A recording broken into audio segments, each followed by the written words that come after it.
Recording in progress. Okay. So you can hear us. And Bob, could you talk to us for a minute so that we can test the echo? Sure. What would you like me to say? Yeah, that's it. Perfect. That was what I wanted you to say. What do you want me to say? Thank you. Do we want to stick with that mic for now? Or do we want to swap it to that? Whichever. If people hear fine, then Yeah. I'm okay with that. The only drawback is that if I whisper to Yvonne, then everyone's gonna hear it. Well, just keep it to the sweet nothings. Ou alors je parle en français puis. Oh, yeah, no, it's not French around here. Oh, there are people speaking French, but they're all here. Well, he's a trader anyway, so he'll tell us what you're saying. Anyways, welcome to day 3, day 2. I've lost track already of the MetaBrainz Summit. Things are moving along so far, and I gotta say that it's rather incredible that we have 2 sessions left on our plenary discussion.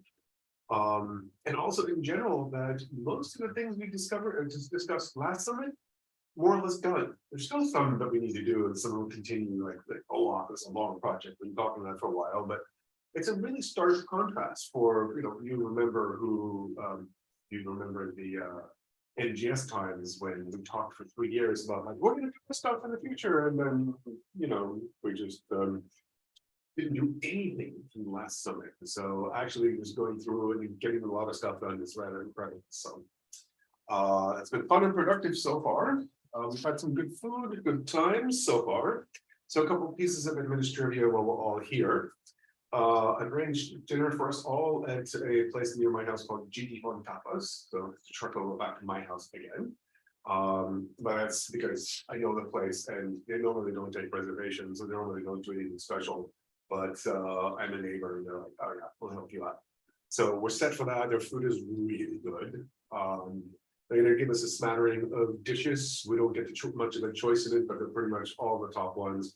And both Bitmap and Aerosol are adequately taken care of. You'll have the vegan dishes and the vegetarian dishes. You get your own setup. The rest of us are just going to have to do a free-for-all. We're just going to bring a bunch of dishes for us. We also have good cocktails and whatnot, so a good setup for Friday. But maybe tomorrow we'll go back to Chinese food. That seemed to work out fairly well, and everybody liked that. GG Tapas is Friday. GG Tapas is Friday at 7:30. Right, so it's one we actually walked past yesterday.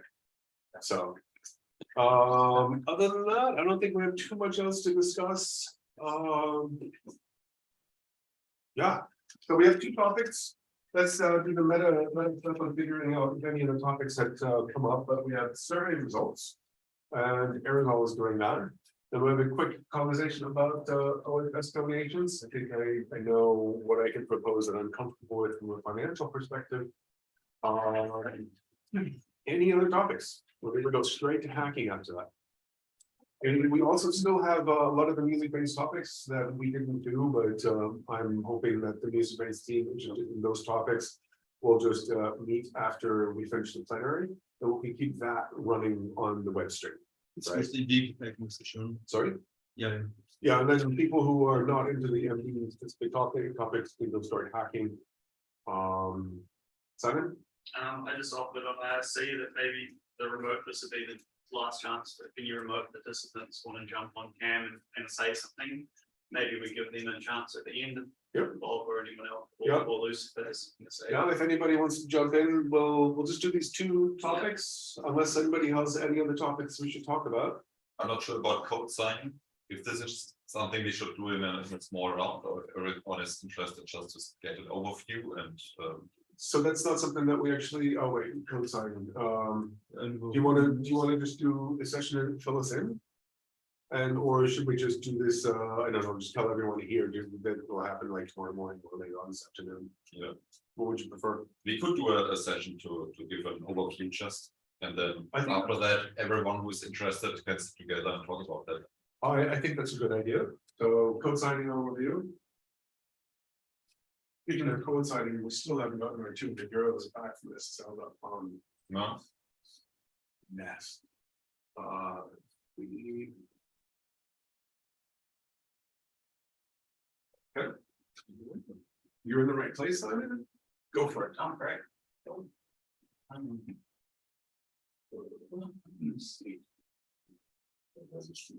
Yeah, my first screen. Great, perfect. Okay, so this is a little preview of the user survey 2017.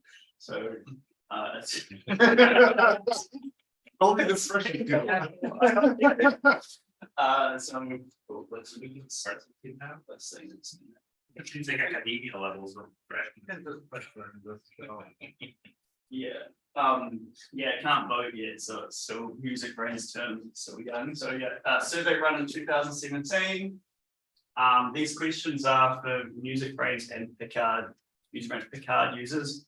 It's not always clear which one they're talking about, so keep that in mind when you're looking at the data. Some of the questions are a bit vague, so we just got to take that into account.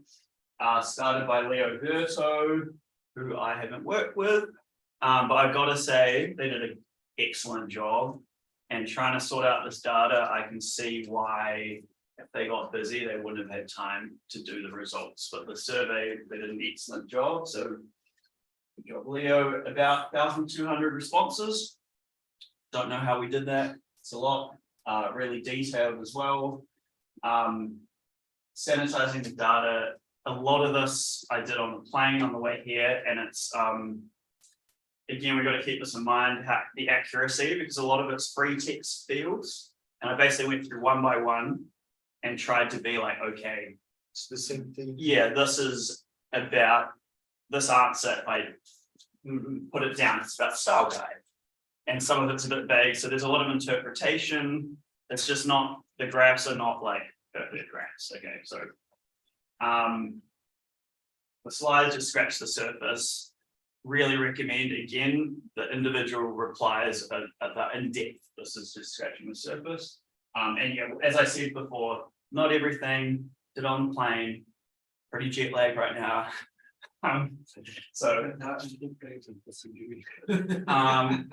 now I was going to say, I want to see if we can guess the results on some of these questions. So if you want to write down an answer and see if you can guess it, or just keep it in your head, that's fine. Just try to keep a tally.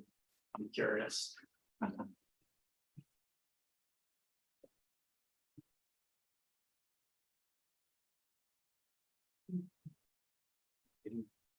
More toilet paper. We have a lot of toilet paper inside. Because we don't have any pins. All right. So these. Bullshit. Yeah, that's true. Okay, so these are questions vague. Again, the groupings are kind of vague as well. I'm just kind of going with the flow, putting this together. So these are about using MetaBrainz. How long we've been using MetaBrainz for. And maybe we'll keep most of the discussion for the end, actually, because we're going to just be going through a lot of slides. This is pretty interesting. Sometimes you can tell who one of the people is. It's anonymous data, but 17 years ago, we had one, or 22 years, we had one person on board. So, yeah, but stuff like this is really interesting to see where the drop off and pickup rates, so 50% of our 1 year users probably drop off. Well, no, actually, no, that's not, I'm not looking at that data right, but we can work it out from. I think if we look at the 10-year spike, I think that is when Last.fm was unstable. They had a little note that said like, hey, we're having difficulties. Now is a good time for you to go tag your music collection with MetaBrainz. Yeah. Right, when it's influx of users, and that really helped us grow. So Last.fm was very much instrumental in us becoming of age. Yeah, and I'm not sure if I'm reading this right, but can we extrapolate that about half of the users who stay on for a year drop off on their second year? Am I reading that right? Yes, that's right. Yeah, which actually isn't bad. That's pretty great retention. Or maybe that's the kind of people that fill out question I is. mean, that's not entirely surprising. What I think is actually a really good number is the number of people between 11 and 15 years.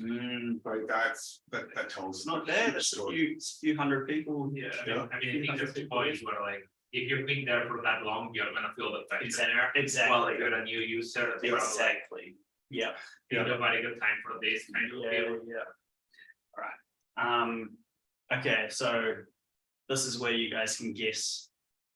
Write down or keep in your head what you think. Any guesses of why most people use MetaBrainz? Tagging their music library. Tagging their music library, alright. I just love data, 636. I just love data. Oh, okay, so again, this is where I couldn't get the tables, it just takes too long. This was was this one multiple choice? Yes, you could add in multiple answers, right? So that's where this doesn't take it into account as well. Yeah. But Did you make this graph? Well, with these undistinct colors, oh, I think we should stick our graphic designer on you, man. I did it on the. No. He's totally correct. You can't see them anyway. But like, the green, is it the 606 or 618? Is that to help others correctly tag the Yeah, music? they're in order of. Yeah. So at least it's in. Yeah. So this is one of the more even So graphs. having others to take their music is before tagging your own music. Does it have? That's interesting. Oh, yes. To take my music is less It's important. very low. If I was to rewrite the green one, the first green, it would be like, I want to prove that I know a lot of shit about music. Yes, true. I think that's how I want to I think rewrite that's- that one. Yeah. I like that there's a lot more people who say I love data than people who say I have fun. Which I love data, but I'm not having fun. So are we okay to take our time with this, or do we, there's a few of these, so I'm Yeah, happy to go slow, but and I put in a few things that I thought was interesting. I just thought this was nice, because some people also shit on the complexity of our classical, but a few people are really there for it, so. What do you guys reckon is the top top language that you like? The second one is a fair question. What's the Like second? the language one? So we've got like the four, I think this is the 4 default UIs on MetaBrainz. Languages. Oh, the 4 default I language. think it's like Dutch, English, German, that's like. Dutch is first. Surely English is first. Oh, no, not in order. I'm saying what the options are, yeah. Alright, well, let's have Yeah. German, French, Dutch. Right. It is quite surprising that the others are so high, to be honest. Because everyone pretty much is probably bilingual, which means that there's permanent people who actually prefer. Sorry, okay. Sorry, yeah. Denver Stadium, so. Well, maybe, as Rio says, maybe that just means the French people speak really good English. Oh, yeah. They're just using the I power. was in Brian in English. I use them in And the third English. was in English, so if they cannot. They could use music, but it's in English. Again, we've got to be careful with this data. Yes, some of the feedback was the survey is not in my language, so like. And the documentation is all in English. Yeah, like, so we're gonna see the numbers are stupid, still interesting. So, all right, now if people want to guess. You are. The complexity. You know.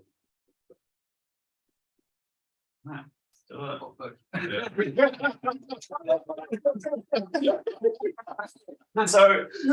So this is a free text. This is a free text answer. So really it should be 1,200 things. These other ones are the ones that I could simply narrow down into these categories, right? Manually. Dude, So- that's next year's t-shirt. Right there. And you can tell that his flight was 14 and a half hours long. Not really, Andrew. Both one. I wonder who is the. Oh yeah, You nothing. like Nothing design. like 49. Honestly, there's some lovely comments. Yeah. Surprising. Barrier to entry, missing that. I think performance would have moved further down by now. Oh, Yeah. Yeah, like that's the other thing. but- Who's these lazy people? fix it. The Yeah, other one fix is it. meant with time. And Okay, yeah. there's a sound note. So again, I was in a bit of a hurry. So time means how long it takes to do things. Yeah. In my opinion, performance is one based off what they were saying that has been fixed. Like, people were talking about long lags doing things that I don't like, putting through edits and stuff that I'm like, I don't think I have that anymore. Is there a plan? Just to compare with it? I think. Maybe when I finish Yeah. the data, we can, yes, that would be great, every 10 years. We can make a better one because now we know how to massage the questions. Mm. Better questions. And then in 2019, we'll get a bunch of good And results. surveys are hard, these questions are actually honestly pretty good. Yeah. What I find interesting is that none is really exceptionally high here. So it's a mix. surprisingly even distribution. I would have Mm. expected user interface or complexity to be even bigger. Yeah, some of them are linked though, right? So user interface complexity, barrier to Yeah, entry, that's voting system. Editing interface versus user interface might be the same. So that was usually pretty specific. Yeah. It was needed, editing interface feedback that was like, I don't like, it's a Hard to add relationship relationships. editor for like for multiple artists, so. Yeah. But yeah, I guess complexity and user interface. And not getting an even. So here's a question by GetQuest. Oh, Would it be great to get another one, say next year, or something to like present space? yeah, so that's what Zaz said as well, that would be great. It takes a lot of time, I'll see how long it takes me to even post all the results for this, but I think we should aim for one, because that's where this becomes interesting, is comparing. Just a to- question about this working, but was it multiple choice? No, that's what I was saying. So it's not- Free text. Yeah, that's pretext. So I had to, But so they could enter one or more. they could, and then I would, if they, well, it was one sentence. So If they did multiple things, I broke it up into, so they could do more than one. So should we just say, let's aim to do another one in the new year? Yeah, I think let's look at a nice round date, time thing, see who's got time, see again how long it takes to process this. I mean, you're not gonna have to process any of the data for 5 years anyway, so. Sure, let's talk about, let's just do it next year, present it in one. Doesn't. In 5 years, 2029. Yeah, we run the survey, yeah. I'm also not sure how we got so many responses. If anyone was around there and knows, because that's quite a feat. I don't think that was very hard to do. So just the forums, Just probably. a bit for Just 1,000 partners, forum things users, like yeah. that. I mean, you gotta remember, we do have a lot of people that are participating. There's Yeah. not a lot of people that are constantly speaking up, Yeah, right? But there's a lot of people that are just quietly doing things behind the scenes, Yeah. and they're never a problem. When they come off it, sort of. Yeah. looking at the forum stats, I Because- believe that. Because you remember that we have this fairly significant community buy-in from people, right? And not only buy-in, but like community ownership. Yeah. Right? Yeah. And when you have a community ownership, that tends to drive you to fill out the sorts of surveys. And when you guys look at the individual replies, you'll see that people took time and they wrote a lot and they're invested. So yeah, I just pulled out a few things that either I thought were funny or interesting or represented a large amount of the replies. Again, it's 1,200 responses and they're all different. So this is my so yeah, there's a bunch of stuff that we totally have addressed in the thing. There's a lot of comments on genres, so Yeah. that's awesome. I also like going back to the first comment there, the high barrier for entry, hard to convince people to check it out and use it. I think that's something that we've kind of moved past now because we've defined MusicBrainz to be a very specific data nerd target audience, right? Whereas ListenBrainz, we're really moving towards a different sort of place. So we're not going to be trying to shoehorn people into, say, using MusicBrainz as a place to go and look up data. ListenBrainz is going to be a place for that. Yeah. Right? MusicBrainz is going to be a place to enter data and nerd out. I think at this stage, it's more clear to us Yeah. being Yes. the users, so yes. Especially since we don't have artists now, but we just. yeah. Right, but Yeah, to me, like, this is our vision, so that particular bubble up there is like, Yeah, But okay, but even- we're gonna clarify. But even then, if the server is only MusicBrainz, that's still something we, even if ListenBrainz is that we still, we still want to. It's still relevant. There's a lot of comments on the voting process. Yes. A lot of people just don't get it. Yeah. And we can, Yeah. I think we can address, that's something we can make clearer. A lot of comments are simple stuff where it's just like, I don't know. I didn't know that my edits weren't going through, whatever. The stuff we kind of know, but we can't fix. I thought this was kind of interesting. Some of it again is, as you've talked, it's the perception, our perception. It's not clear how we're placing ourselves to like some people. Interface and documentation is pretty complicated. You should get Visual Studio and make a menu, which I thought was kind of funny. It's just people just want us to look like make menus look better, I guess. All right, what do people think is the top of this one? So Yeah, sir. Everyone knows that user scripts that we haven't written. yeah, you use this. I'm gonna go with cover art. How big was that back then? Well, it's grown quite a lot. I think we might have just like a million. I can start to call. People Yeah. love Acoustic ID and they love what they called often auto tagging in the thing. That was a massive. Timing is basically the same, right? Yep. You can see how much people like it. I think. Everyone. We can rule it. Yeah, Albalart, there you go. Yeah, No. AI search. Everything. API. We're all liking everything. There's a lot of really, there's really positive feedback. Yeah. Yeah. We've got the classical music people over here. Yeah, works, yeah. Yeah, we're gonna. There is more than this. Oh, shit, yeah, sorry, okay. But it changes. No, but it's just between the past. Those two values first. No, the number doesn't change the way the code works. Japanese. And dialing, it's like, what's the number of picture? Oh, but sorry, so relationships is duplicated, but it won't add 86. It's That's still not how it works. 43, That's so- not how it works. So it'll still be 43 for both yeah. of those, yeah. So yeah, okay, let's go through some. Honestly, there's some really nice comments in there. I wonder how the disk ID thing has changed in the years.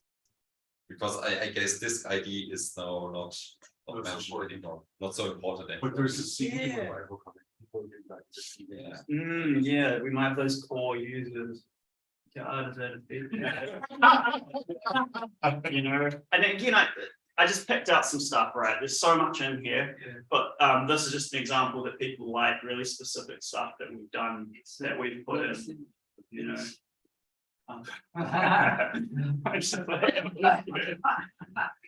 Other people doing things. Yeah, like I checked in some. That is my favorite feature of music. Yeah.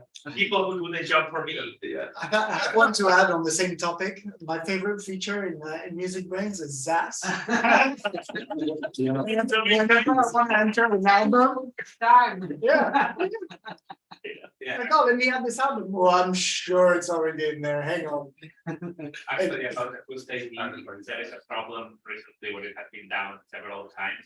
And every time it's down, we have a huge thread in the forum about, oh my God, acoustic is down again. How can we help it? How can we improve this? So yeah, clearly a lot of people really depend on acoustic and really want it to work all the time. So weird, I said looks 500 euros as I wanted the first time I went down. And I never even got a response from it, nothing. It was just like, it's odd. It just sometimes people are complaining on forums and it just fix things, but without answering or explaining what's good. Yeah. And you also said a couple of times that, yeah, Could you provide some catching for that? Something like, I feel like we've offered, right? Quite a bit. not really, because most applications are just throwing Acoustic ID at the main source and whatever. Could add some like cache, which basically will just update sometimes and All right, yeah, Go right event or something. yeah, let's keep it online. You know, yeah, lots of good stuff. Well, one part of your brain you can't live without. Okay, and then this is nice as well. How happy are you with MetaBrainz in its current state? So, Easy. oh, sorry, not easy hard. They are very, sorry, it should be very happy is 5, not happy is 1. A lot of One which is not. so this is again good, isn't the feedback is really direct and pretty harsh on like what they don't like. But then we've got graphs like this that are like, you know, it's appreciated. So that's more like a 4 stars. Yeah, I mean, what if I never rate any, hardly anything 5 stars. That's perfect. That helps. Yeah, but it's not perfect. All right, so this is some questions aimed at people getting started on MetaBrainz. How easy was it for you to get started adding data to MetaBrainz? So, you know, there's a drop down. It's actually still better than I necessarily would have expected. And I wonder if people are remembering it Yeah, maybe. as being easy. Yeah, I would expect 4 and 1 to be switched. yeah, but I would have expected a raised middle finger.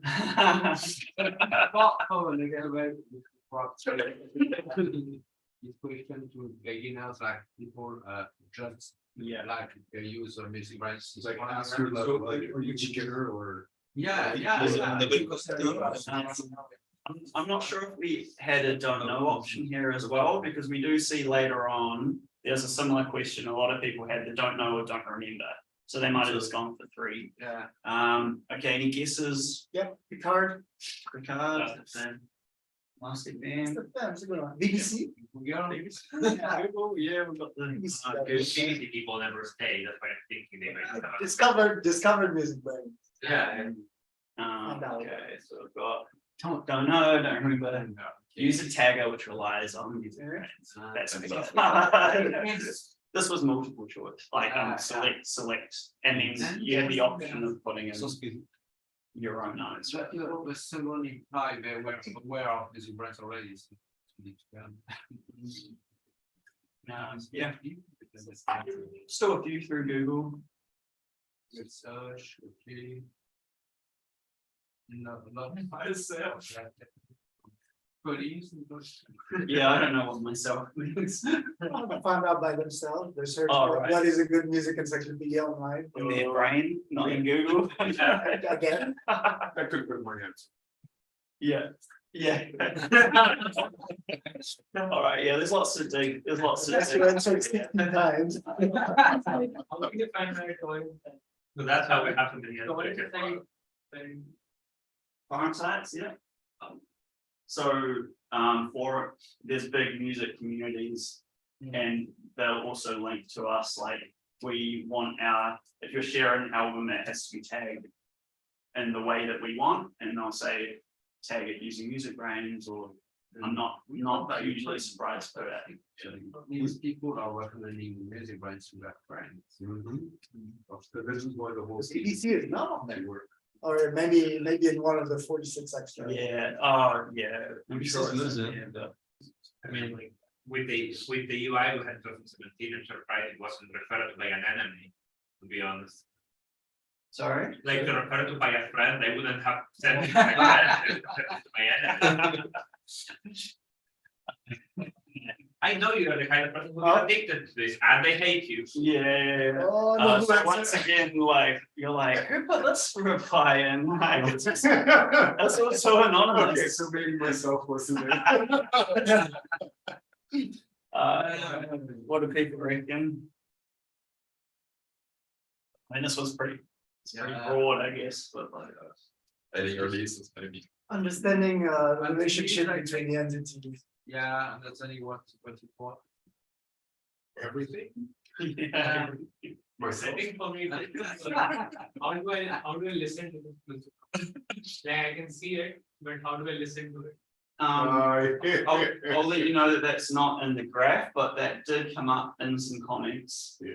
There's no music to listen to I suspect that was in the more current users because we won't remember that part of the confusion from years ago because we know it's a database, but yeah. The number of takedown requests that we've gotten, Mm, like, take this down, you have your stuff downloadable on your website. I'm like, okay, when you actually find something that you can download it, Yeah. I'll take it down in the meantime, Yeah, just go away. yeah, you gotta feel for them sometimes. Please send a link.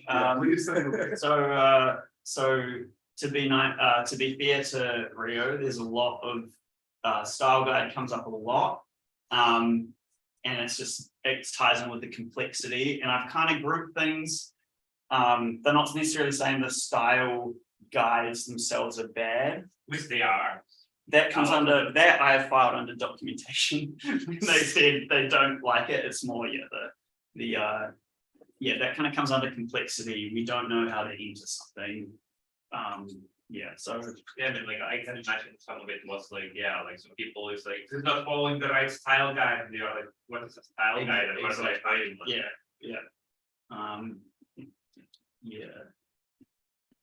So, it's kind of stuff we know, right? User interface, not knowing what to do, right?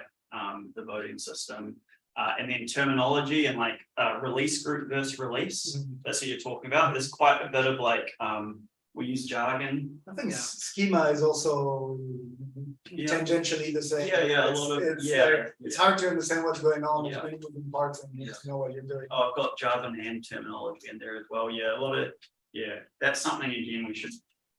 A lot of those new users, they don't know what release group means, and it's immediately difficult. I have a handy diagram with the entities, sort of how they relate to each other on the BookBrainz help page, Mhm. which I think I'm gonna put on the landing page instead. Mm. As if this is the first time you're going to see this, you're gonna have. Here's a couple of entities. Can we do it without a diagram? I reckon then you can, that's Diagrams the are goal. easy though. Yeah. Changing the whole the layout anyway. Let's all right. So yes, and scared of making mistakes in there as well, right? So I think for me, what was noticeable, if people aren't clear on this other stuff, they're really intimidated by getting started, and that's a bummer. Was nice though, people get it. There's quite a few answers like this where they're like, some of the stuff's complicated, but I love it. I love the depth of the data, so that was quite a bit. Figuring out how to do edits. Again, voting system's a big one. Yeah. Track. I think more people probably have issues with that they remember, because like we get tons of questions about that from beginner users, and I think a lot of them probably later forget how confused they were about that at first. Yeah. Because like so many have entered the same method 10 times. Why is it not working? Yeah. And that's again, I feel like we can fix this. I wasn't confident of adding data correctly, know how to do it right. I mean, these are just recurring things. And then we've got whoever this is. It's really easy. Obviously, a page show. And then this is like contributing with genres you may edit. We can guess this one. I feel like we already got this stack. So Yes, rock, was it pop, Yeah. classical. Statistically, yeah. not difficult to get. I'll How far down is that? Electronic was actually in the chambers a lot of pop. And yet we have a lot more pop editors, a bunch more pop editors than electronics. They might just be entering less edits. Yeah, but I think per user. Yeah. So this is not necessarily following from the tag, is what I mean. Yeah, so we've got maybe 397 electronic editors that do way more edits than now. What's Counter doing in the chamber list? Moving on. All right, so this one again is a bit of it was multi-choice. I don't know if we'll guess this one because it was like quite specific editing questions. So, and they could pick more than one thing. So again, I don't think this graph format works perfectly for this, but it's still kind of interesting. It should be percentage ideally of the total number of editors. Yeah. To see like how popular this thing is, but I mean. Well, you kind of still, I mean, no, this is still interesting, but yeah, people pick multiple ones. So, yeah, it's just not quite clear what percentage. Oh yeah, I guess out of, you can, from 1,200, you can tell almost a third have voted, so that's not bad. And a surprising amount open tickets. So I think it can be one vote at a time. Sure. Doesn't tell anything about, Yeah. continue to vote or others will vote. It shows they know about voting, which I suspect a lot of users have never heard about voting and they don't know how it works, so. Yeah. Anyway, we were done with them. Yeah. Cool. And then this is a whole bunch of, there's a whole bunch of these slides with, this is one of the ones I got, the only one I got to that's like, how familiar are you with all these different elements? That's quite interesting, right? Never heard of events. I'll let you guys look at it, So basically, people using actually events are very few. Well, they were fairly new by then, but I think it's changed at master. No, it's one of those things where if MetaBrainz really picks up, because last time I did a lot of events, people really used last time to discover events. So once we close up metadata loop, maybe it'll happen. I'd like to. we don't display events. If we displayed events on the artist page, that would immediately be like, this little, yeah, we can solve this. We can solve this stuff, but we got other things to do as well. So. Monkey, like we should consider me doing that for MetaBrainz artist pages. Doing what, sorry? Join those events. Series. I think that would be. And give an easy way, like to. Call to action. To add events. So some of the stuff's kind of interesting, where it's like more or less than I might expect. But there's quite a lot of people who've never heard of labels, but and then this is just all of it. So this is where you can kind of see our curve, and a lot of our more complex features people haven't heard of. They skip it or get intimidated when they see it in the form. Okay, that's all the data that I got through. That's all the questions. So this is the other questions that were left. So, yeah, it's gonna be interesting. It'll be cool to put it all together. And see, yeah, what feature would you like to see? I would like to get that one done, but I didn't not quite in time.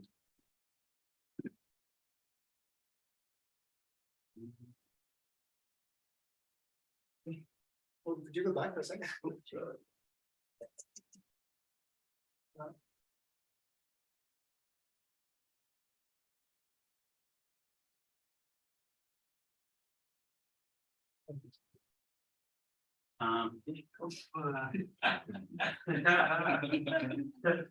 It's kind of cool, actually. I'm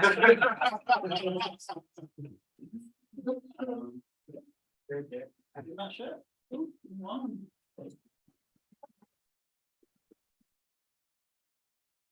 Yeah, the results are almost surprising. We could have like a permanent survey, but not with free fields, something like more like a film or something like that, Do we have more questions? No, but that's a while ago, so. Would it make sense for the next survey to not have all the free texts so that it's so that you don't have to I think it's hard for a presentation like this, but really, it's really valuable information in those individual answers. better feedback. So it might be both. It might be having the thing and then having a free text field. But yeah, a lot of that stuff. we could have like use this one as guidance and use like 10 more students 3 times first, and have another field, something like people can still.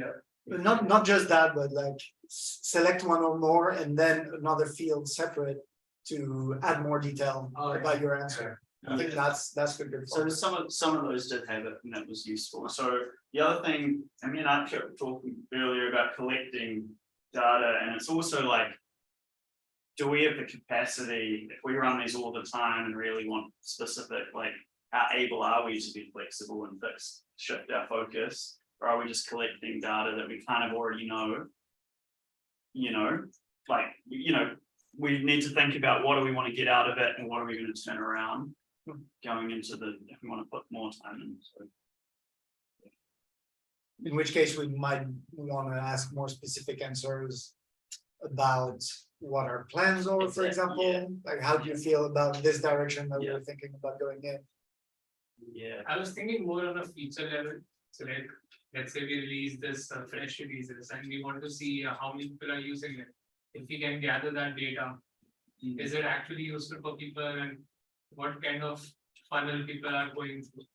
How are they discovering that particular page? That could be useful, but is it worth it? It's much too early to be Yeah. useful. Yeah. For listen brains, you're not gonna have many answers. Mhm. And so the results are gonna be maybe not completely pointless, but they won't really be significant. Then the point comes that these music brains questions were a lot subjective in nature. Like, how do you feel about something? So everyone is going to feel different.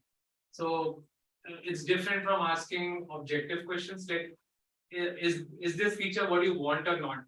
But if you ask like, is it useful for you in what way? That is subjective. Right? So I think we have to differentiate two sections in our. So that this one's a mix, right? We've got some that are, do you know about this feature, and that is useful to us. We're like, well, no one knows about the feeds, but we don't. When we made this survey, it was what the community contributed the questions. What do we think is interesting? Maybe the takeaway for the next survey is, what do the devs want or need? You know, if that's not what this survey is kind of about, but maybe the next one, if you guys have questions that you really specifically have, maybe we make sure we get those answers. It would be interesting to have a question about which other database, musical database we are using. For example. I think a lot of perhaps. I think it was one of the remaining Yeah. questions. Yeah. Interesting to have this. Something like How they compare with the rest of other. Yeah, and like if we build importers ourselves, which site, you know, we can start getting specific, but we have to know, yeah, the question. Yeah, any other input? No? So. Okay.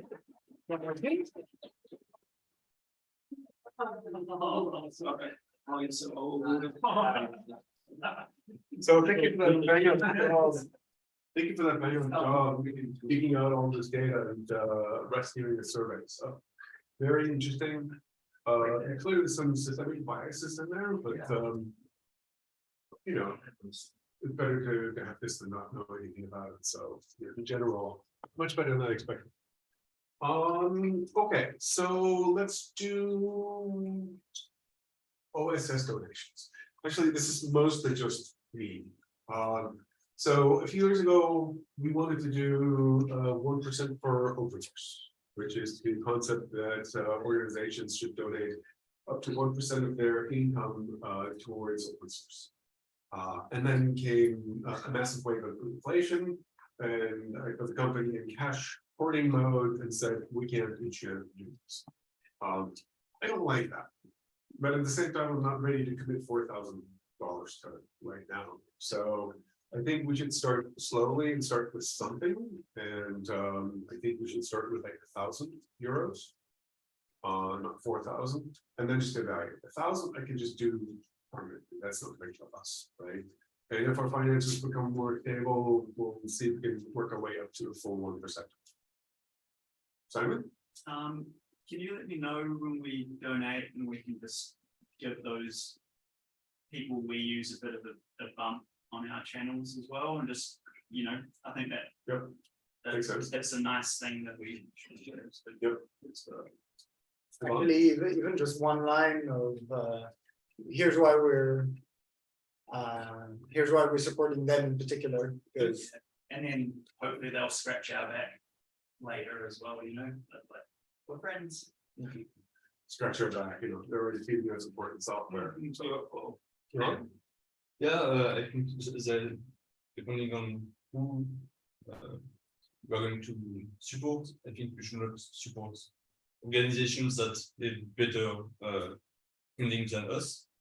Yeah. And mostly just the small dependencies that we are using, and they're not necessarily doing it for living, but just to give some symbolic feedback, even if it's just for a year and not engaged for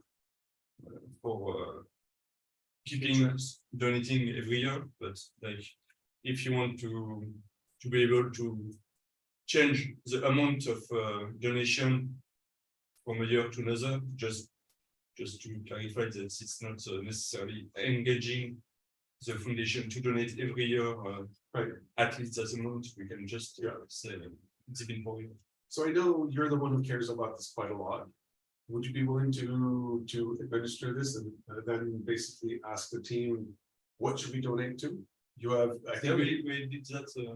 Yeah, but like actually pick it up and then when everything's said and done, just tell me this much money to this organization, this much money to this organization, and that had a total up to 1,000. Yeah, Yeah. great. Then that And also I just can donate on my own. I mean, just small projects that are on GitHub. The sponsorship we have for ourselves, but Well, I didn't wait for. yeah, I'll work on how Foundation to get into it. to pay them and so forth, but So- just need to know how much for Individually, which projects. it's easy to just give a coffee or That's something like that. I think it's good for the recommendation for.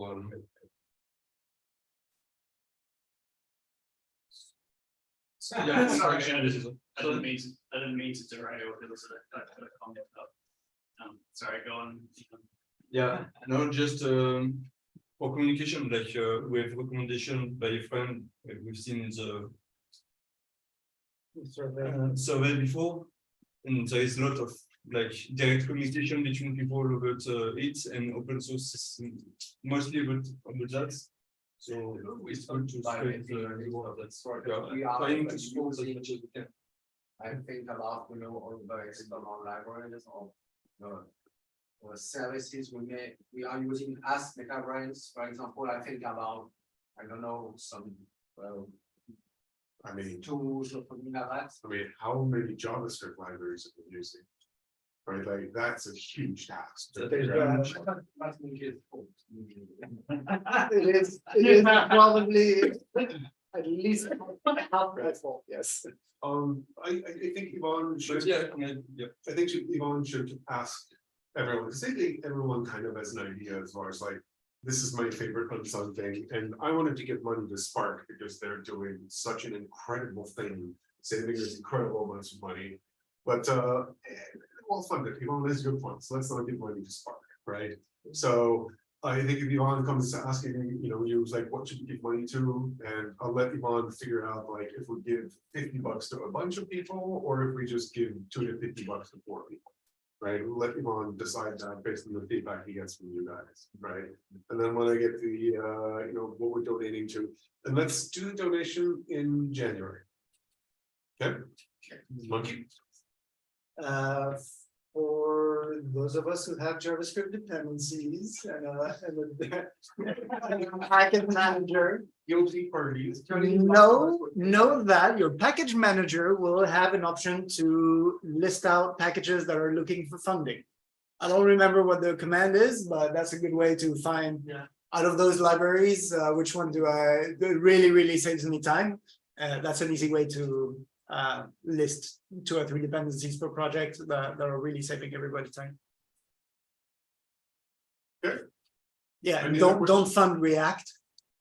I think along the same lines as Spark they're good. And if there's lots of chocolate left over, I'll just give it to the Postgres team in Sunnyvale next week, which is what we've done traditionally anyway. So, any other questions? You can't import an entire ham leg into the US to give to the Postgres team by any You chance. will be shot on site, Costa said.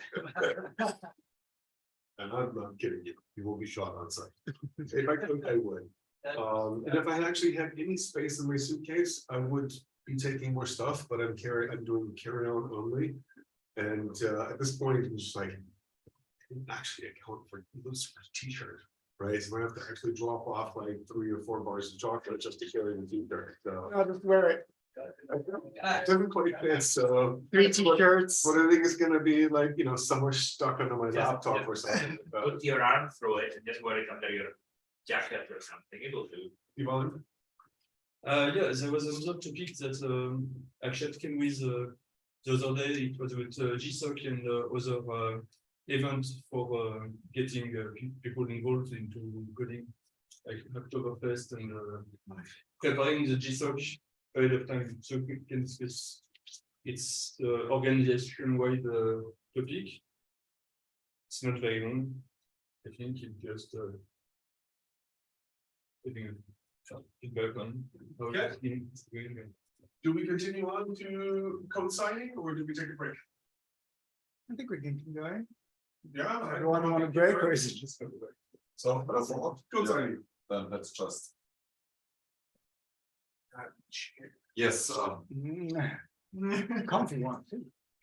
I think code signing, that will be maybe a short topic now, but we had discussed this. So the background basically why this was proposed is that the car is doing quite a lot in this development. So it's all started out that Mac OS was requiring code signing, so we did the code signing for that.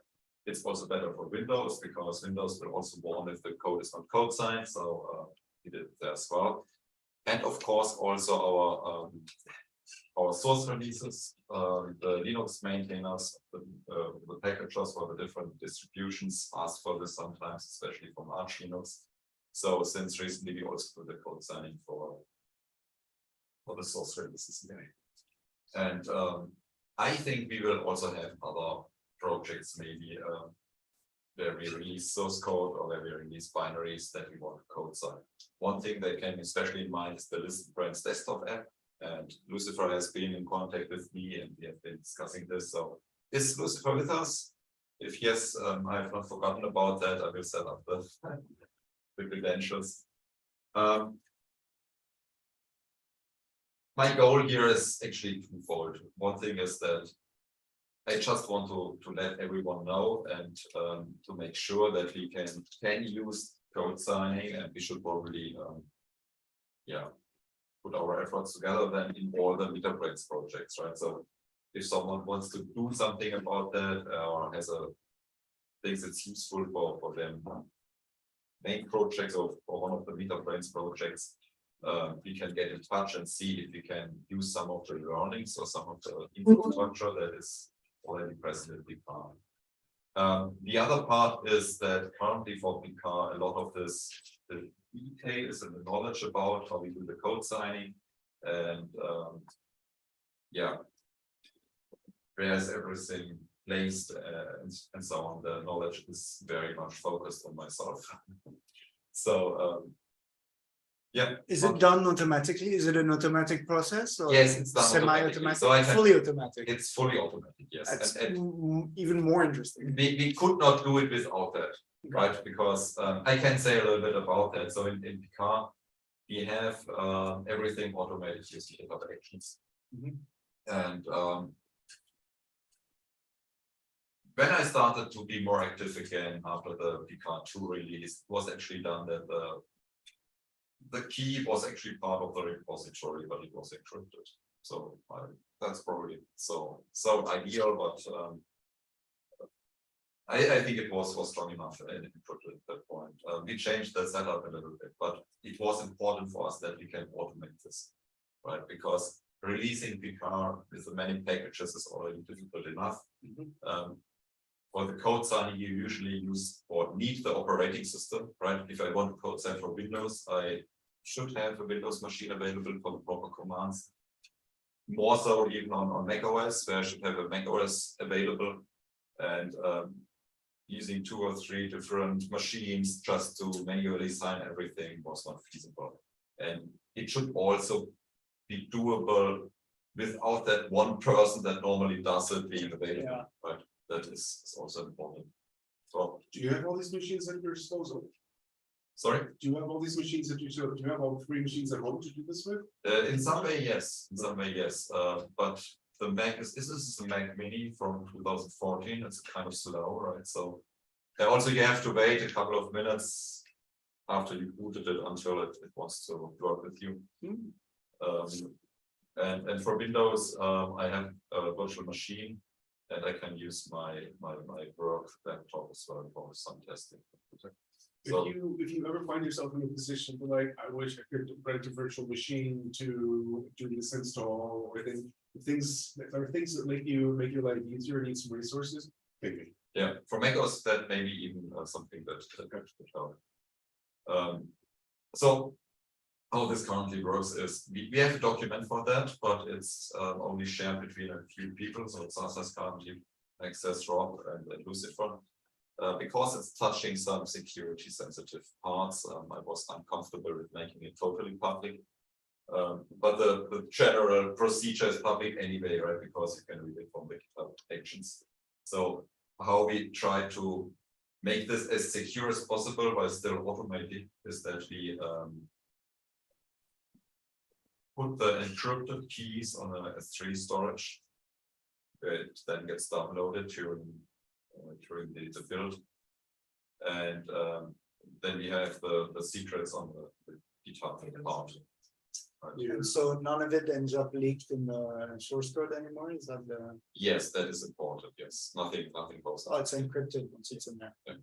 So we have a repository called SysWiki that we use for this.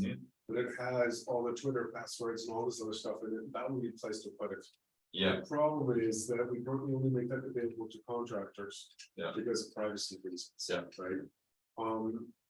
So the rest of the team, can you think of any data that lives in SysWiki that is private information that would be a violation of our privacy policy? I personally don't think so. Right, because my thinking, here's what I'm thinking. Let's not give Philip access to absolutely everything the way we give access to contractors. But if we give him access to SysWiki alone, is that a violation of our privacy policy? And if not, we can give him access to that and you can store your keys there. Does that make sense? I think you give access to the servers, To what? to the servers. No access to the servers. That's a completely different thing. Like at that point, we would have to do the information inside. Hmm? So information that is in the SysWiki allows to get access to the server. Does it? Does the SysWiki allow us access Yeah, to the server? no, it's the six keys and things like that. Oh, they're still there. Maybe we can start with both. But they will disappear soon, but. Yeah. Okay. So let's do this then. Once they disappear, that's the last private information. But there will be the Git story anyway, so. Sorry? There will be the Git story. I have So another we cannot suggestion. really. Okay, hold on. We'll keep going. Do you change these keys regularly? Or are they in there for a long time? they get changed, depends a little bit, they have a validity, right? What I do regularly is I rotate the passwords, the encryption passwords Okay. for these keys. Okay, So I do this then around. that's less useful, because I was gonna say, Every half a you can year or add, year. you can add a specific access token in GitHub that would allow the Picard repo to access SysWiki during the GitHub actions. And that would have access to the file where the key is stored. Yeah. But you still don't have access. Yeah, yeah. So it So- would have to be someone else taking care of the keys in SysWiki, but then the repo could at specific times access the file or access the file. But the way the keys to users that are in SysWiki are basically available on GitHub anyway. That those are the public keys, not the private keys. Right. Yes. So then there shouldn't be a problem. Okay, so Ivan, then Zaz? I think we've been speaking about before is to use Vault, which gives granular access to information.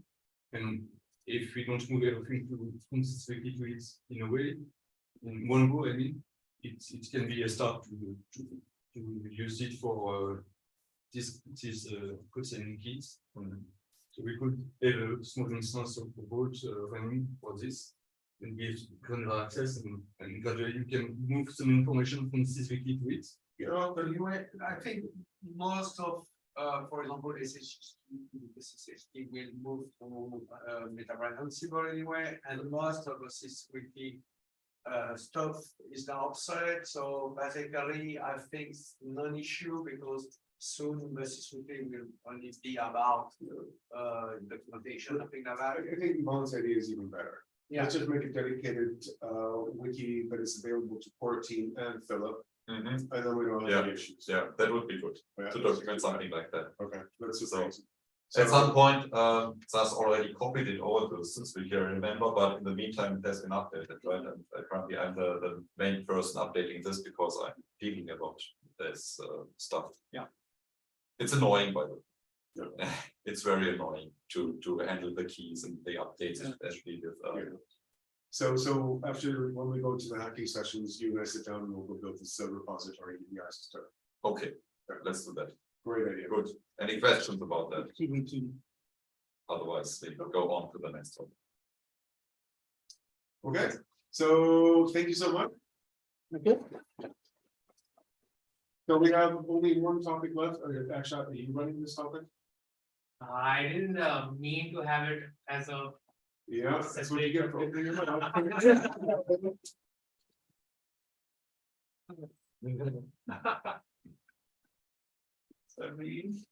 So, but like, what is the point of this topic? Start there. So I was talking to Yavan and other folks about how we could get more people in to work with us. I was just thinking through that, can we have like a session of our own and not just rely on Google School of Code to bring in people. Maybe like, I'm not saying there has to be any monetary benefits for the people, but one good example that I can think of is the Hacktoberfest, which happens during October. And they have these cool sort of like events, these challenges. If you can actually submit 4 or 5 pull requests, get those merged, and we'll send you a few merge like stuff like that, and we'll help you like we'll mentor you more better in a sense, something like that. I was just thinking of that. Should we run our own program besides GSoC? I don't have any ideas whether it should be paid or whatever, but it'll at least like get the word out that we are doing something over there and have a channel to bring people in. That was my idea. I have a general answer that's not necessarily valid for everything. But from having doing GSoC and before that Google Code for a couple of years, it's a lot of work to have a lot of small PRs but very new contributors. It's a lot of work, a lot more than GSoC. With the size team that we have, that means basically the entirety of October we're doing half of the work that we do usually, which is good for the people that are being mentored. So But the GSoC stuff ends up being more aligned to actually getting stuff merged, whereas the code-in stuff was a lot of boilerplate. Here's how you do a PR, and then you end up with fixing a typo in the README.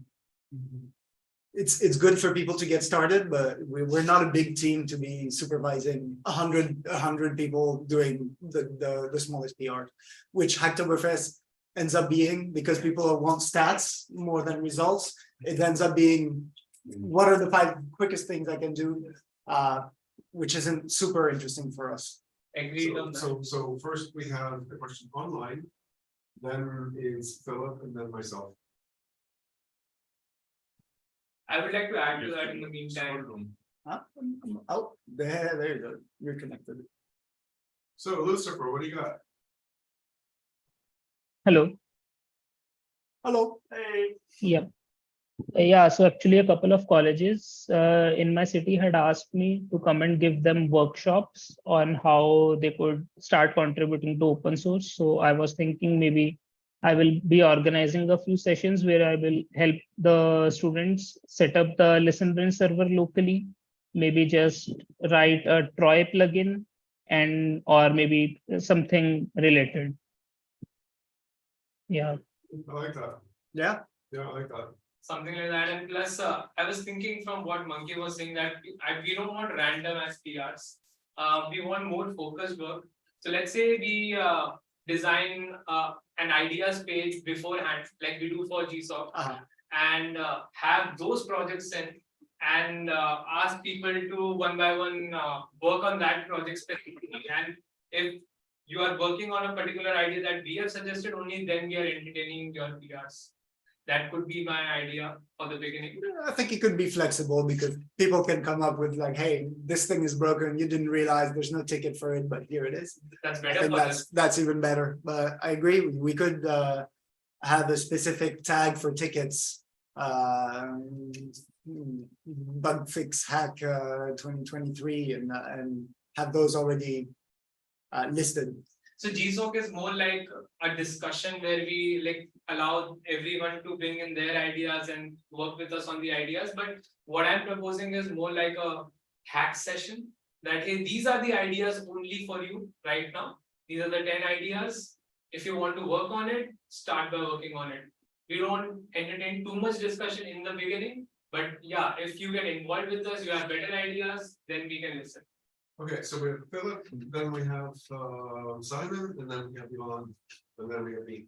Okay, yeah, so just a question is because I've never looked more closely. For me, Oktoberfest is this time of year where you get random pull requests on your projects where you don't know where they're coming from.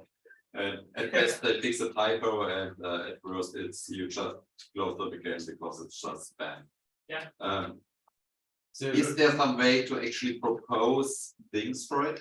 Yes. So can you actually put up a list of things that might be interesting to do? So people have some guidance what they could do.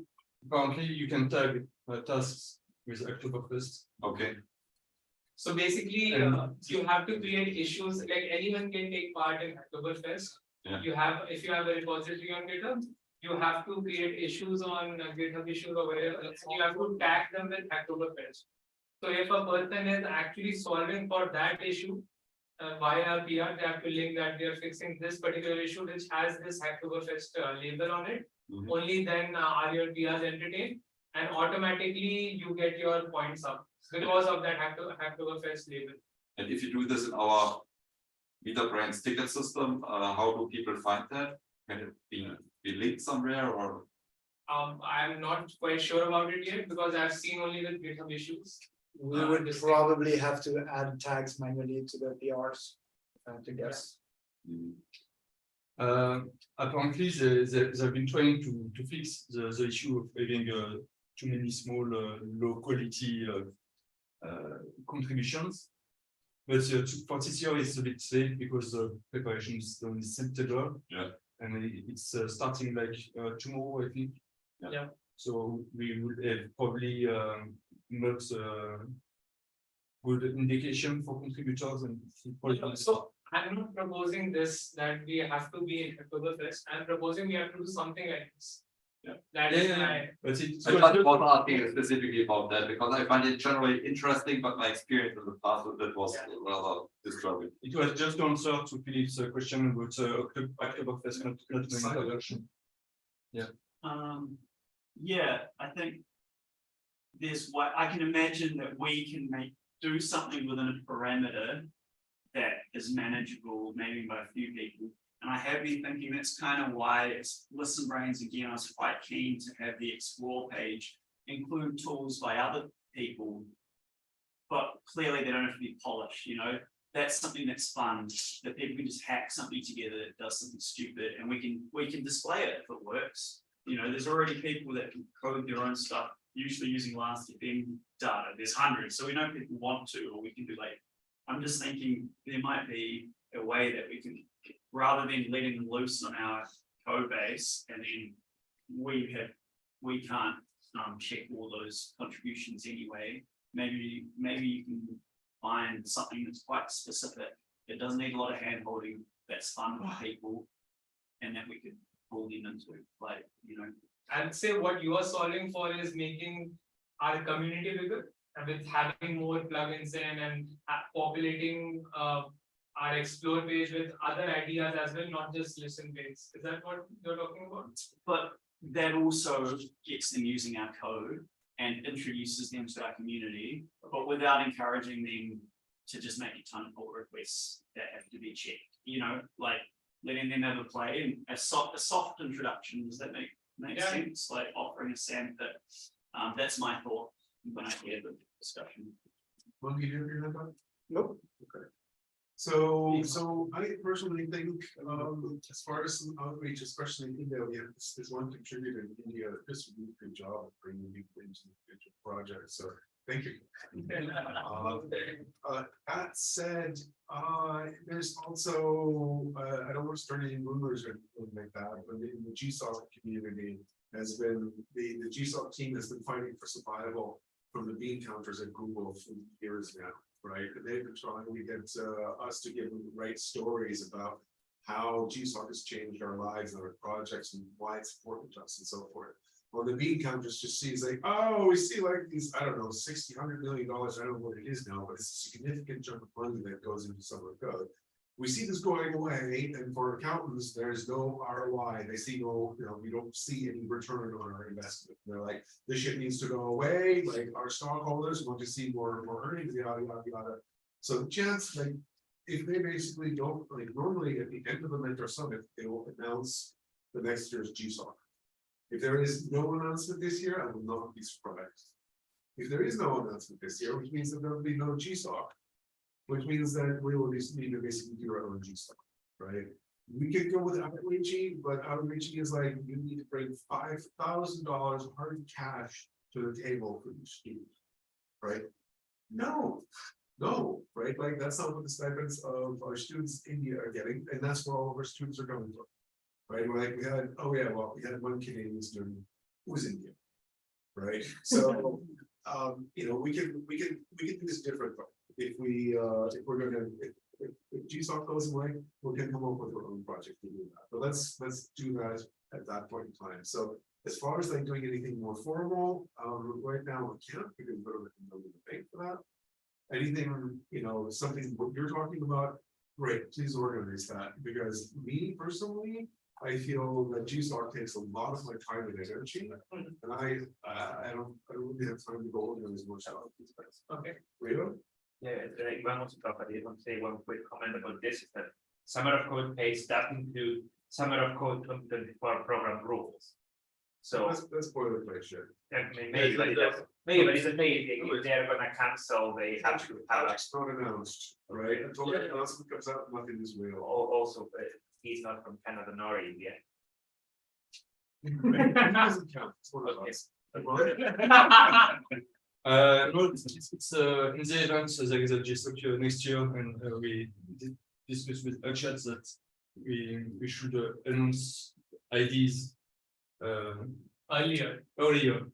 like even if it's just a couple of IDs for each project on in November, because when a student goes to try to discover organizations, they do it earlier.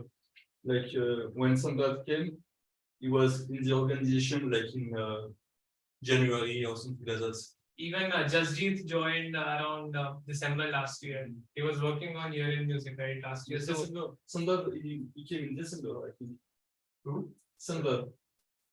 Sanji. Yeah, possibly. I mean, that was the golden year of GSoC. Right? So, yeah, but there are always a good student like that in GSoC. And if basically on them, we have to raise the hand early and have like some GSoC communication if it's announced, like in November, December already.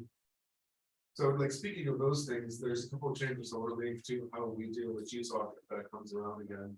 And the number one thing is going to be, if you turn up 1 week before the deadline, don't bother talking to us. We are not going to accept your proposal. Just go away. Right? Like, we got so inundated by people that came in the last minute, like, oh, it's just like, no, just out. Right? So that's going to be a new rule. Another rule is we're also not going to accept any UI projects, right? Because that's just between the interplay of somebody we don't know who's good enough to really up to scratch to actually execute these things, and a demanding graphic designer, it can be a kind of a pain in the ass at times. Like that intersection doesn't work very well, so let's just not do that. And, you know, we've got plenty of other projects to think about that. So just a couple of comments in that front. Continuing on that ideas thing, right? So the whole concept is that we should have ideas early, and I was suggesting maybe next year during the summit, we sit down and maybe finalize a couple of ideas from each project, because this is the right time for us. Why next year? Even this year is good. for me. Let's do it tomorrow. Yeah, because the point, at least in India, what happens is when people are done with their projects with GSoC, right, they start posting about it to their friends, and everyone is like, hey, even I want to be a part of GSoC. So they start watching videos, and then by the time it's November or December, everyone starts preparing for Google Summer of Code. So the idea is that people who are actually interested in Google Summer of Code and who are actually good enough for us, they will start appearing by November or December.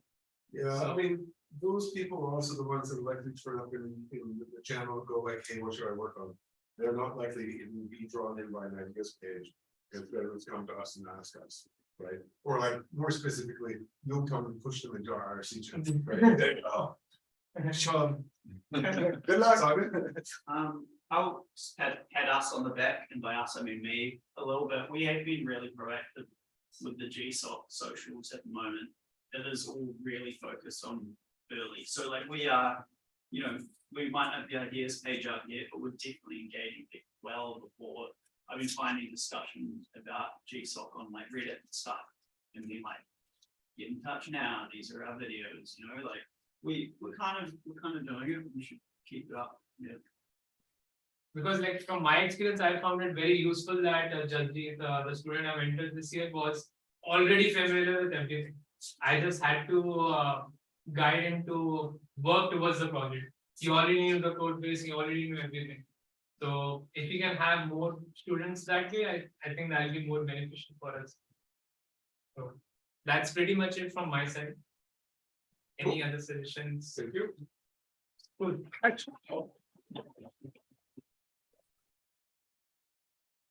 So we could finish things out here now. Alternatively, we could actually just say exactly what Akshat just did and actually do some brainstorming for ideas pages for next year, just pick it up right now.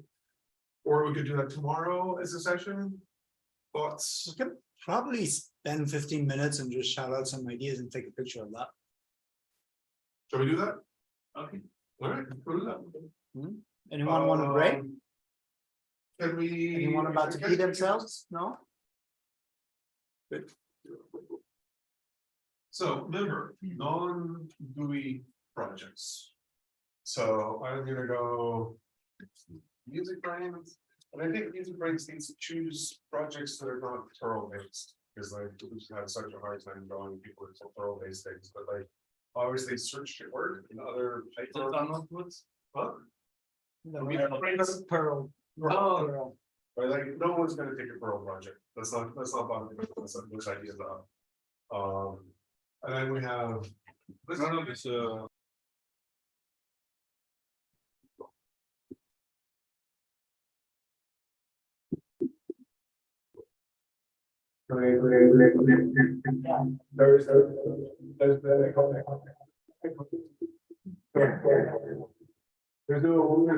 for us to accept the critique brains project, except if it's to integrate critique brains into this brains, not.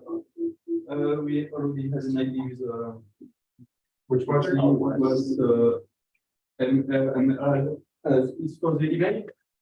They send the email from the GSoC server.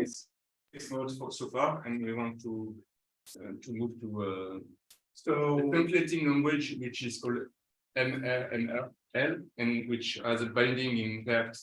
okay, so I think this is something that probably shouldn't be done as a summer code project. One of the things that this brains needs in the short term is a notification system.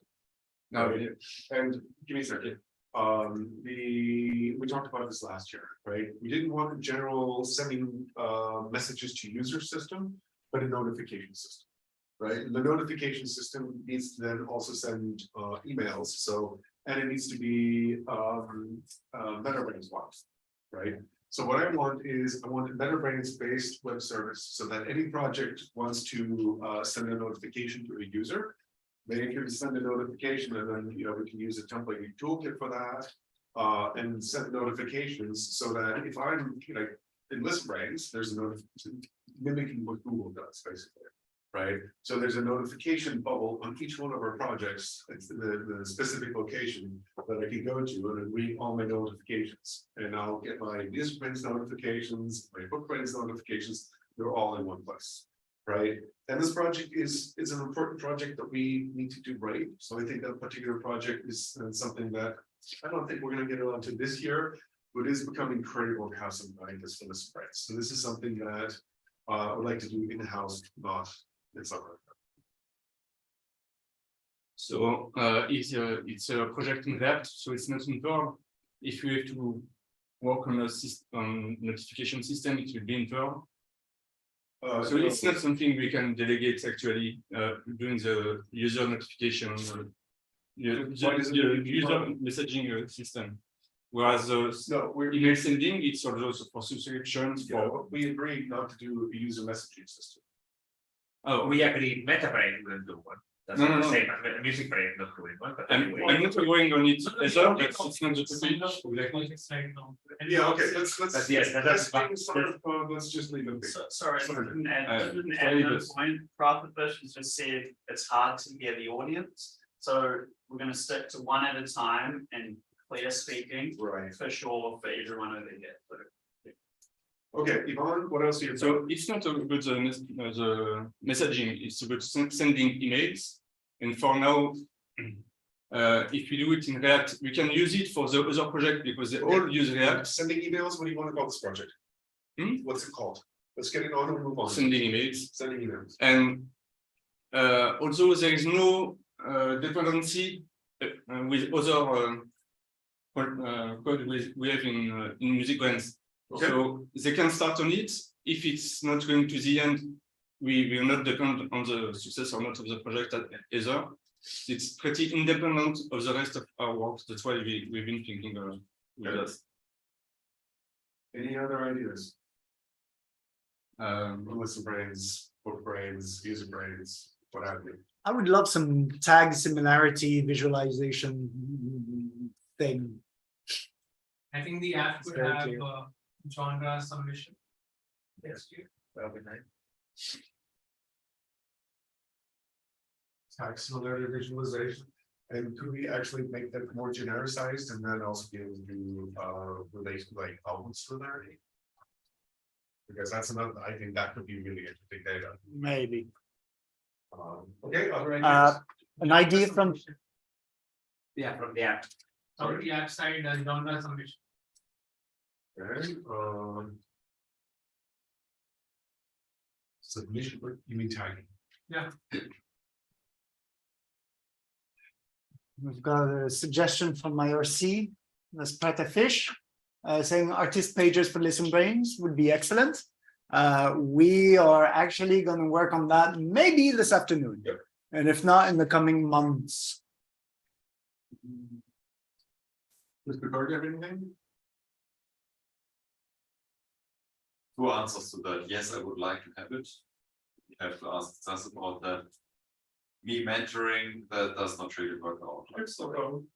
So another experimental project will be to have OCR, like recognition on the cover art for pre-filling the track list in MusicBrainz. It's not a feature that we will be working on ourselves, but if someone is excited enough to spend a summer working on it. Okay, is that a Perl project? Is that a Perl project? Is that a? Is that using Perl? Probably will No, need to be. anything you want. Okay. I'm not sure if that's an Okay, OCR. what- But if there is not been project with Perl for some years, so what's the name of this project? Trackless recognition. Sorry? I guess you could call it trackless recognition. Track list, yeah. The events have sorting. No, but the events. Because. they don't Okay, have sorting. next. Simon, Monkey. I let's put it on the board and then we can discuss later. I really want to listen and visualize it, and I think it could be a fun project. I know, but let's put it up and then we can go. Like a music visualizer, you mean? Yes. Like Windows Media Player style? Yes. Okay, okay. Just- and then you can make a box for That it. sounds totally fun. Only for. Okay, okay. If that's like total story material. For BookBrainz, I'd love to see someone work on importer user script. It's not quite in the code base, but it's adjacent. There's some work that was started on it, but we're dead in the water. The Calibra plugin. And I had another one. I'll raise my hand again later. Okay. And also like LP radio in the app. Hello? LP radio in the app. Hell yes.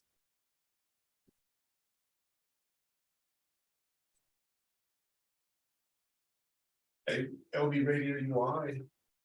No, just a. That is not a GSoC project. Okay. Any other suggestions? I think we should think more for music planes.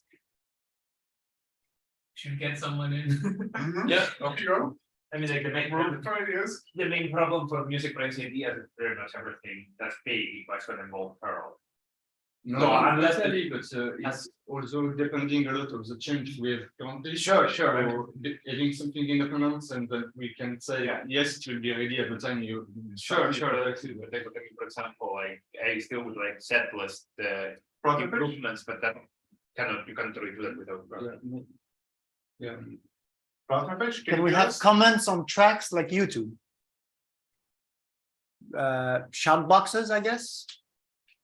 Are you talking about ListenBrainz or Yes, yeah. MusicBrainz or which project? ListenBrainz. Yeah, I so not I full suspect the answer is gonna be no. We I think discussed we- this last summer. I think we agree, no. I think we don't We wanna want get to do into the Spam issues. yeah, this spam issues and moderation content and etc. with a tiny team is complicated. So I think we wanted to steer away from it. Yeah, Um, it's just too much. Right, so I think I mentioned this last year, but Protofish, for you, what would you think about emoji, a big selection of emoji reacts to tracks and listens, something like that, you know, is that? Actually, reactions to other people listening to a Yeah. certain track would be pretty cool. Avoiding the. That would be fantastic too. Okay, that sounds good. That's non-spammy, That unless- we can ask for. unless you have an automated tool that sends a poop emoji to everyone that listens. We have smiley face eggplant poop, that's like the default. Is that big enough for a GSoC idea? What else? Yeah, probably. Okay. Use more. Sure, cool. What else? Anyone else? I mean, there's some technical stuff for BookBrainz. The way we show the revision diffs is awful. So that's a UI feature. That's No, but- a partly UI feature. So Okay, what do you want to call it? Revision diffs. has to be independent. Presso says, I was looking into making some VB importers, but was blocked by. I think that's resolved, Presso. I'll have to check, but there's definitely something in place.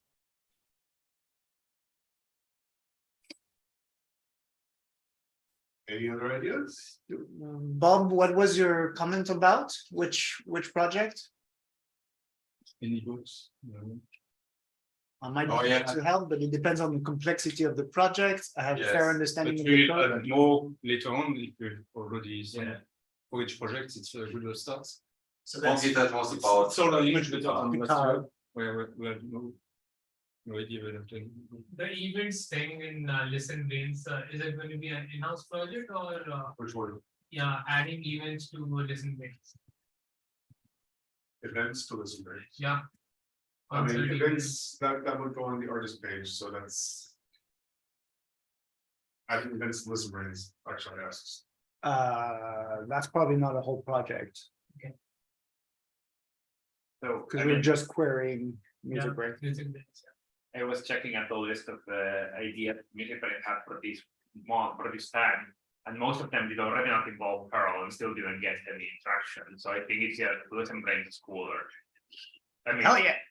there's a reason like you guys don't want to come and work in music Well, brains. Well, I mean, But yeah, I'm also learning that there is an art form to have writing an idea page that grabs people's attention. maybe. Right? And so if an idea doesn't actually get any inquiries at all. Yeah. And in any given year, it should be removed from the ideas page because it's badly written. Or it's unfeasible, right? And so I mean, there's several of those in Listen Brains one. I keep recycling them, but I'm just gonna slash and burn everything. And just like that wasn't worth anything, it didn't pick up anything. Yeah. So I think actually, Simon, this might be something that we could use from you. If we have an idea on how to, like, if we have an ideas page, we'll put them together, say in January or so. Maybe you could help us actually jazz that up to actually make it a little more interesting. Because we're not doing a very good job with that. Monkey, then we. We have a suggestion from Bob Swift about Picard. No, yes, no, from Philip, never mind. Adding cover art image processing, is that on there? No, That would be the one line. yeah, You already had MVP outputs on small so. and the other one, I just remember, finally remembered the Book Brains one. Is about book cover art archive or whatever. BCAA. We had someone, I mean, other one. and then we have Pretafish. Okay, so like I think I was quickly checking the music brains idea list, and one thing that we don't usually get, as far as I remember, any activity on, but that seems like it would make sense that we should get activity on, and maybe it's just very confusingly written and can be improved. This data visualization using React music brains, a way to see like members of bands in a cool way and things like that. Well, I mean, I think like we now think that should sort of live in this phrase. Okay, so Right. boring things are going to music brains, cool things going to list brains. Okay, but That's not exactly how I would define the division. Hang on. The way I would define the division is music brains is about data nerds and people can use and handle data density. Right? It's not really a discovery site, it's not an end destination site. Listen Brains, on the other hand, has less information density, is a destination site for end users. And I think we should kind of start actually thinking about these in these particular terms. hardcore nerd shit rather than boring shit. Okay, Yes. but yeah, like basically that's always gonna attract less people to do summer of code. Like if we're approaching it like that. It depends on data geeks. Did you have something else to say, It was on the topic, but Yvonne? No, I think the distinction should be clarified, but there is also some discovery in music brains, not in the same way. It's like more for streaming, listen brains, streaming and listening to the music, consuming the music online, recommending. But it's complementary. I'm saying. Simon, any thoughts on that? It's just that if people don't have any reward from entering the data, that they won't enter the data anymore. They just use the both features of music branch to get interest. We've seen the survey, it's not just for tagging, it's also helping users, something like that. we could potentially serve part of the content from Listen Brains, like iFriends. More integration of to- both projects is good, and Yeah, but absolutely. there certainly should be more data exposed in Listen Brains, but artists that people are looking for, Yes. Right. and yeah. I mean, in that sense, I think No, Listen Brains has quickly become the best user brains visualization tool out there. Right, because we're doing a really good job, but the thing is, I would have expected even 10 years ago that somebody would have come up with something that actually visualized our data in a really good way. That's kind of what we tried to do with the visualization project with Gene. None of that went anywhere, right? Nobody's ever done any of this. So it's like, fuck, we do it because we actually understand our data. And Listen Brains is starting to do that. And tag similarity visualization or album similarity visualization, those sorts of things are going to continue to be interesting for us. So, but Iman was trying to say that there's some lack of definition of the target audiences of ListenBrainz versus MusicBrainz. The definition you gave, I think there is a it's to be relativized, and there is some discovery as well in MusicBrainz, because just through edits, just through the data geeky things, there is some discovery and there is some risk collections and things like that as well. Yeah, and they would water to matter. So it's just two ways to do it. So, But, I'm all for clarifying the targets. Yeah. Indeed. so I think it would be good for us to actually formally write up the definitions of our target audiences for all of our projects. Yes, right, and so that we can all know what it is, then definitely looking to you for something like this. Because, you know, we keep talking about this, I keep talking about it in rough sorts of terms, but I think the entire team would really benefit from understanding how we're defining these. It's really for the first time that the focus this is all coming into focus for us, right? Because there's with MusicBrainz, with ListenBrainz really coming into focus, we understand what ListenBrainz can do. And literally, this has only become clear in my mind the last few weeks, right? So I think it's something that you and I should work on, maybe like when we have our monthly chat. Let's see if we can work on defining exactly what these target audiences are and be able to actually define that so that the team knows. Simon, and We do the ListenBrainz one that I wrote maybe a year ago as well. So I guess like the issue with writing it down is like, you know, are we going to use it? But you know, are we going to refer to it? But I think we are just going to have some crossover. I think on some of that stuff. But yeah, we should define. I think there is some crossover now, but when we're adding new features, we should ask ourselves, like, where does this belong? Right, so adding more discoverability features or discover features to existing MusicBrainz doesn't make sense. So, okay, so we have We don't speak with adding discovery features, they already are. I know, but like, we're talking about future features. Yeah, sure. Okay, we were waiting on somebody on here, so who was that? That was Pretafish who added some Did we? comments about emoji reactions.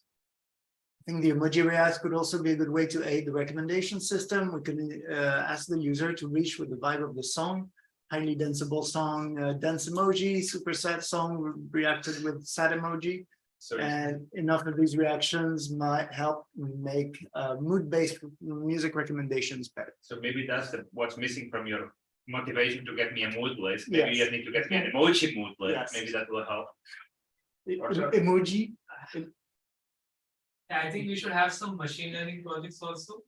Oh,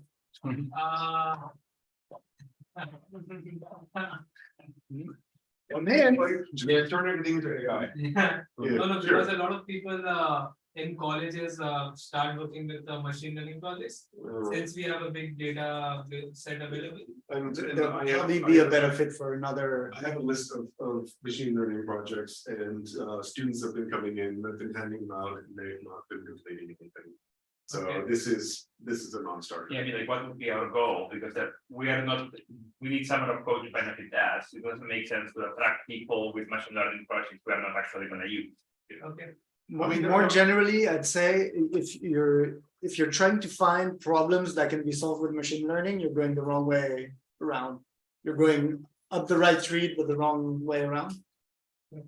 Find the problems that you have first, and then find the right way to solve them. If that's machine learning, great. It hasn't turned out to be the case for us yet. Yeah, like technologies are not the answer.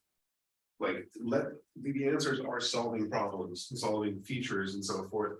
And then the right solution is AI. For me, machine learning, fine, but like we should have more machine learning. It's like, no. So we have some project for ListenBrainz that using the blockchain.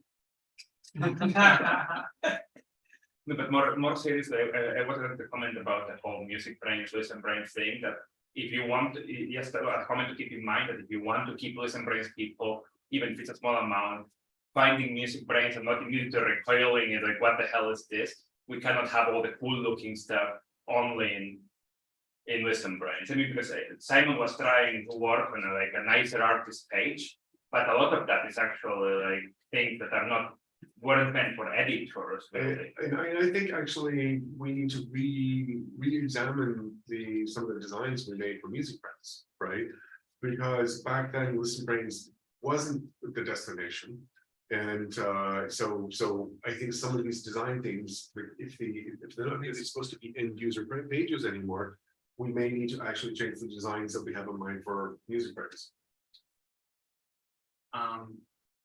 Sorry. None of the designs I'm doing are tidying up MusicBrainz, and they are largely reorganizing information that's there into a more understandable way. Personally, I'm not as concerned that we would be spending too much time to make stuff look super pretty.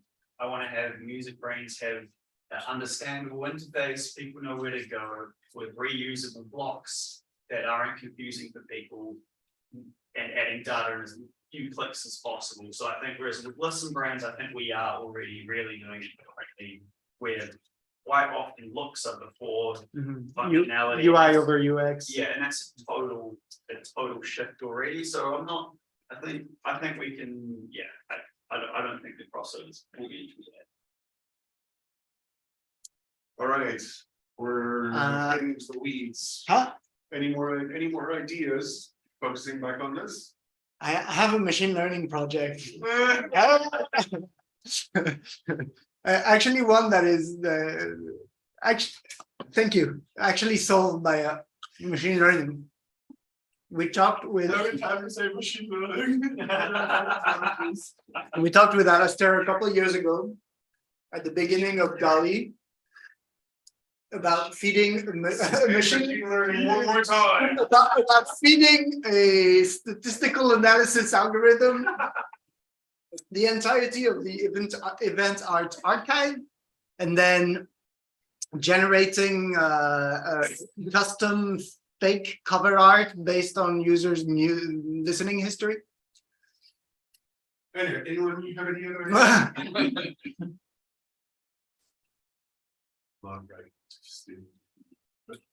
Why not? It would be a cool project. Everyone's doing it. It's a new BBS. No, not everyone's doing personal customized covers based on your listening history. Okay. Any other comments? Any other suggestions? Wow. Then I think we should wrap it up here. I think this is actually a very useful session. We have starting points for these things. We'll see how they age as we go.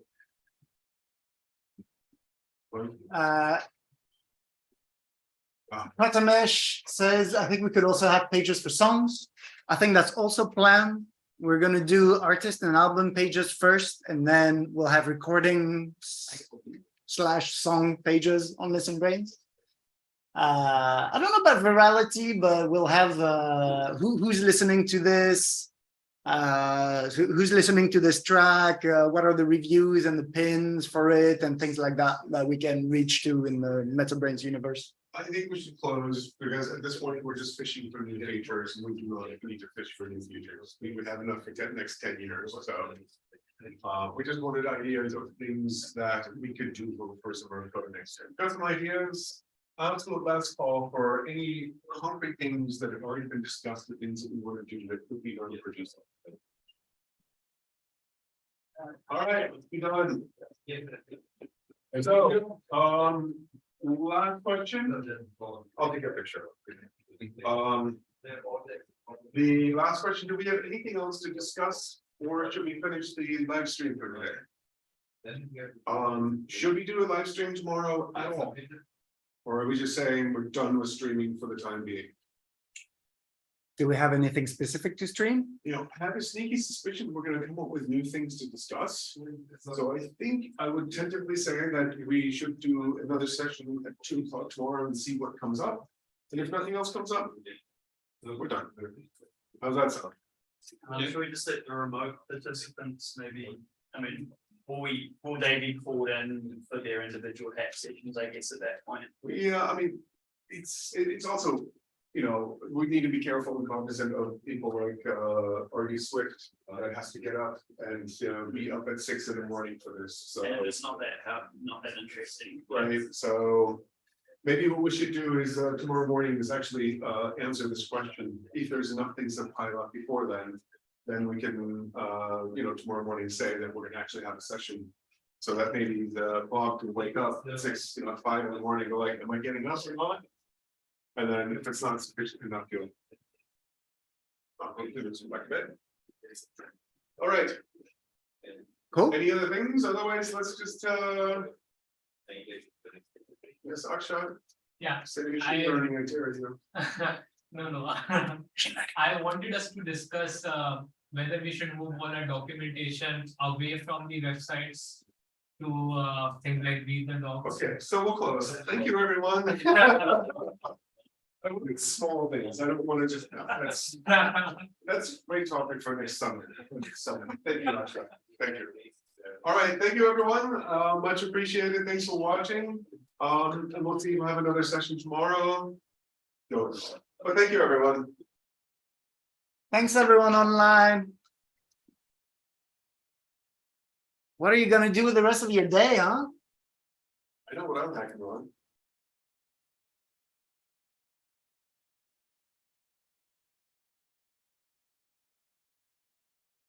And it just occurred to me now that the sessions are done, was anybody taking notes? That's cool, but it's on stream. We're all having them. Zoom auto.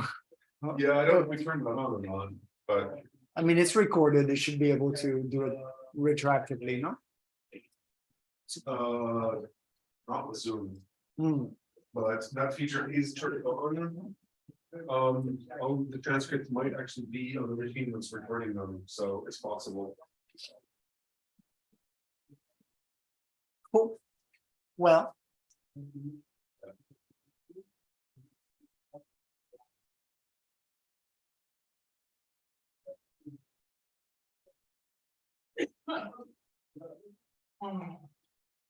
Yeah.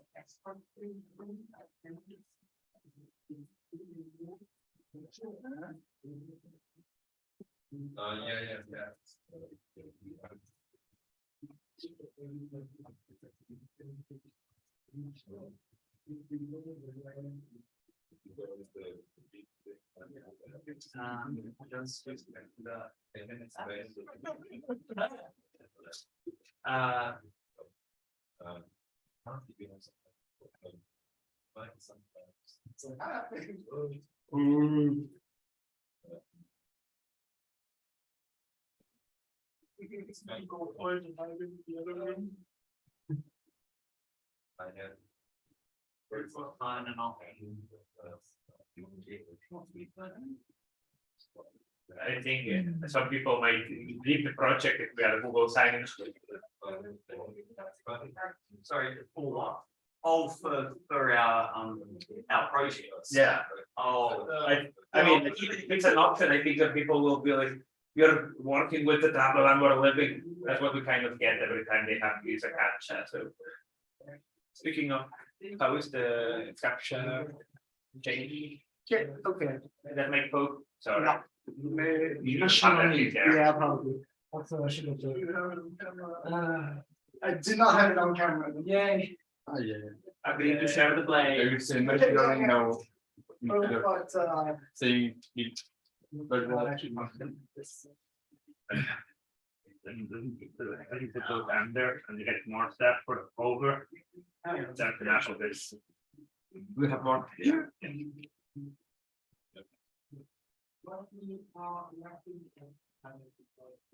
Yeah, I'm sure we can find some more ideas in the next months. Yeah. I need some more time to think of. That's about parallel, but. Let's think of some ideas about parallel. Well, that's moving the whole thing to Node.js. How does it make it? If you check the page for. That's a good idea. They not.